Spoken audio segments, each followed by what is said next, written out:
Hi అండి. Welcome to Durga shorts. అందరూ ఎలా ఉన్నారు? బాగున్నారా? మేము కూడా చాలా బాగున్నాం. ఇవాళ అయితే లక్షవారం కదండి. మా ఊర్లో అయితే అభిషేకం చేస్తున్నారనమాట అమ్మవారి గుడిలో. ఇంకా మార్నింగే లేచి ఫస్ట్ ఇల్లు గుమ్మలన్నీ శుభ్రంగా మాపైతే పెట్టేసుకొని, ఇంకా అది కూడా మనకు ఒక పండగలాగే కాబట్టి ఇంకెప్పుడు చేసే విధంగానే మొత్తం అంతా క్లీన్ చేసేసుకున్నాం అనమాట.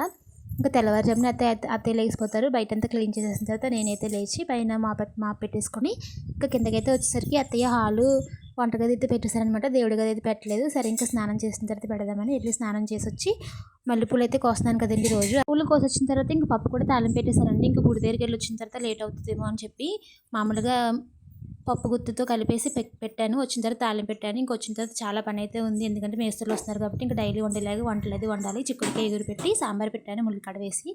ఇంకా భోజనం టైం అయిందండి. హస్బెండ్ అయితే వచ్చారు. వాళ్ళకి క్యారేజ్ అయితే కట్టి పంపించేస్తున్నాను. ఈ మధ్యలో ఏంటంటే చిన్నుకి పడుకోబెడదామని చూశాను కానీ అస్సలు పడుకోవట్లేదు అనమాట. ఇంకా సరే వాడికి ఒక గుడ్డ అయితే ఉడకబెట్టేసి భోజనం పెట్టేసిన తర్వాత పడుకోబెడదాంలే అని చెప్పి ఈలోపు ఆయన కూడా వచ్చారు. పైకి నీళ్ళు ఎక్కట్లేదు అనమాట. మోటార్ అయితే కొంచెం రిపేర్ చేశారండి. ఇంకా ఆయన అది చేసి వచ్చేటప్పుడు ఇవంతా భోజనం అంతా సర్దేసి బండ దగ్గర అయితే పెట్టేస్తే ఆయనకి కొంచెం ఈజీగా ఉంటుంది కదా. మోటార్ నీళ్ళు పైకి ఎక్కట్లేదు అనమాట గొట్టంలోంచి. అదేంటో రిపేర్ చేశారనమాట. Subscribe my channel.